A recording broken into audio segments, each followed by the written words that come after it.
Dalam rangkaian kegiatan Cipta Kondisi menjelang malam Natal dan Tahun Baru, jajaran Polres Tabanan berhasil mengamankan 5 pekerja seks komersial di Terminal Pesiapan Tabanan. Kelima PSK selanjutnya digiring ke Polres untuk diproses lebih lanjut. Dalam rangka antisipasi keamanan pelaksanaan Natal dan Tahun Baru, Polres Tabanan menggelar kegiatan Cipta Kondisi yang menyasar tempat-tempat yang dianggap rawan seperti terminal maupun objek wisata, serta kegiatan yang meresahkan masyarakat seperti prostitusi, terorisme, miras, dan lain-lain.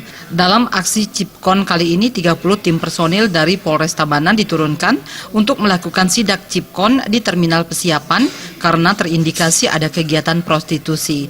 Dari aksi Cipkon ini terjaring 5 pekerja seks komersial.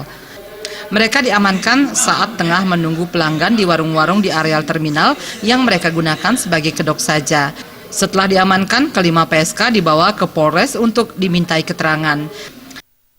Ini kami nanti akan bawa ke kantor, lalu kami lakukan setelah di BAP nanti ya, di BAP ringan, kemudian biar kami tahu dia di sini berapa hari, dia di sini nyetor kepada siapa, apakah ada mucikarinya, apakah dia kerja sendiri, kami belum tahu sementara. Ini hanya indikasi dia melakukan prostitusi, tapi nanti kan hasil di kantor nanti, hasil penyidikan yang menentukan nanti ya. Dari hasil penyidikan sementara, kelima PSK mengaku melakukan aksi prostitusi karena faktor ekonomi. Jenny dan Alit Setiawan, Bali TV.